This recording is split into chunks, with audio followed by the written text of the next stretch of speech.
Hello Scorpio and welcome to your May 2021 video. Now it's important to note we have an eclipse in May, we have Mercury retrograde and Jupiter moves into Pisces. Can you notice all these planetary movements?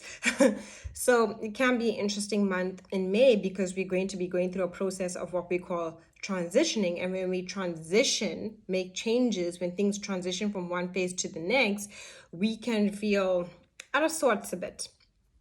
But you're going to hold it down during this month of May. So on the 4th, we have Mercury in your 8th house, and on the 9th, we have Venus in the 8th house. Now, this is great. The 8th house is you, Scorpio. So Mercury, it's about basically in your 8th house. Now, Mercury rules communication, learning, information, technology, 8th house, going deeper, going a lot deeper, researching, getting what's to the truth of things. How do you really feel? 8th house is about our innermost feelings, our intuition. You are the 8th house. Scorpio is the 8th house. So how do you really feel?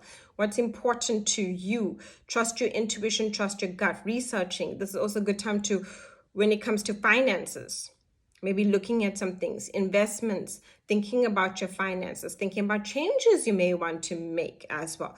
And also with Venus there, it's how do you really feel about these things? What do you value?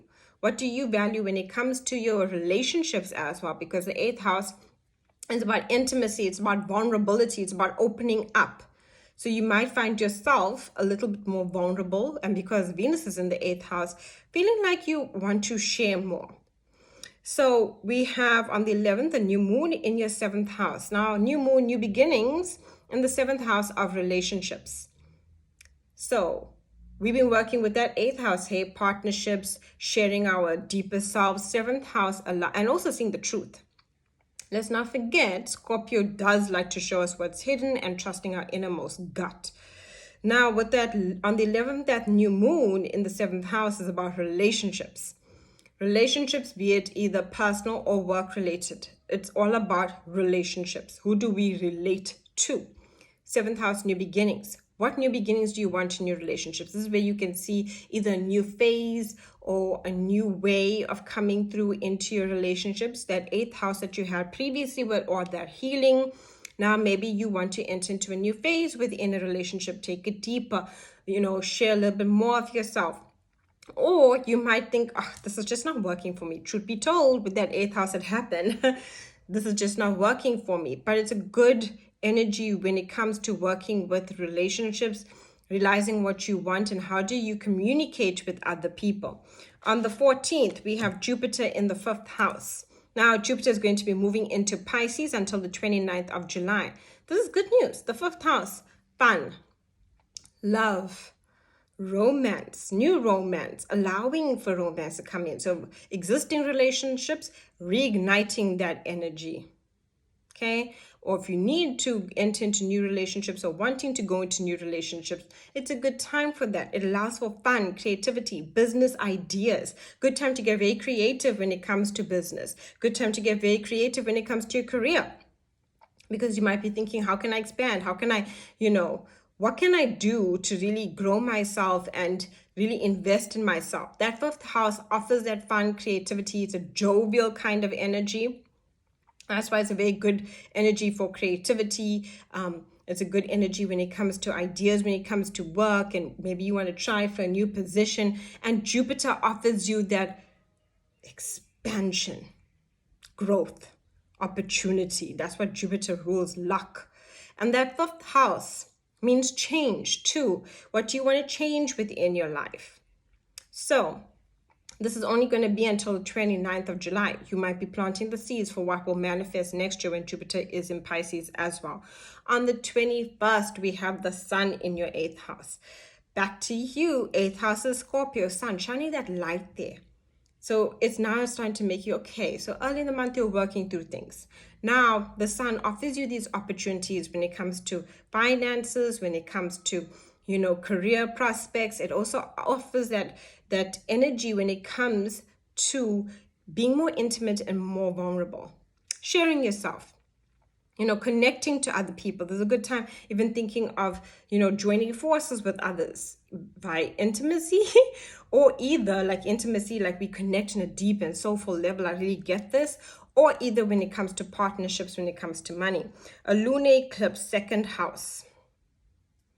So the second house, lunar eclipses, and like I said, this is eclipse season. This will take us now into the energy into the next 3 to 6 months with this lunar eclipse. They're powerful transition points where we make changes.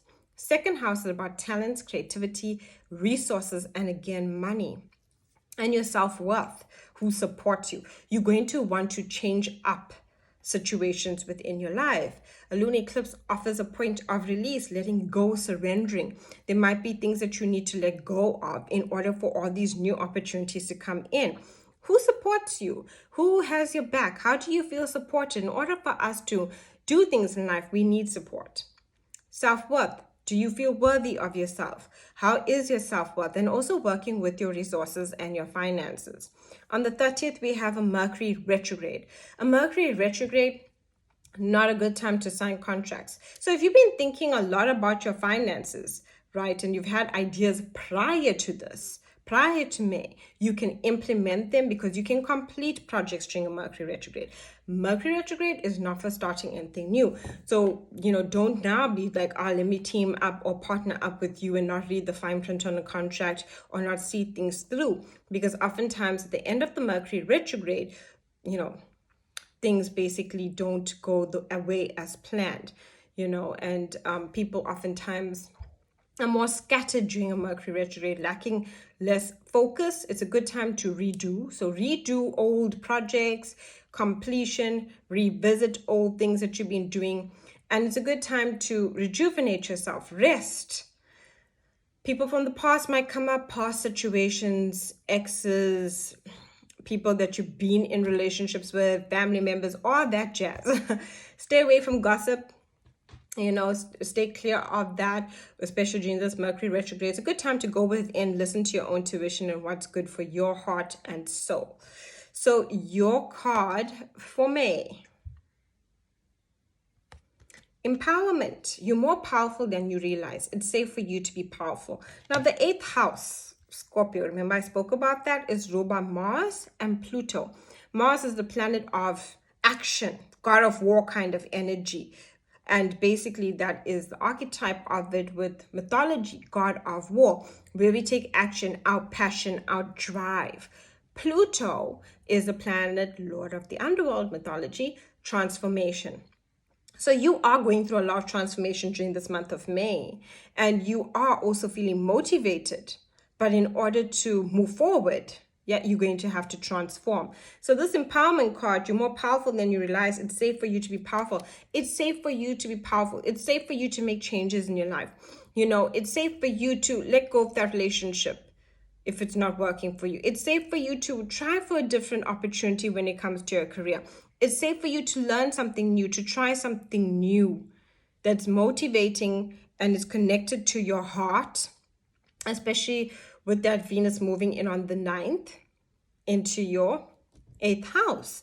It's where you feel passionate, where you have drive, be it a relationship, be it any project, be it any situation, whether it's even family. You need to feel that inner passion and trust yourself. You're more powerful than you realize. You have the ability to transform the situation for your highest good. Thank you so much for watching.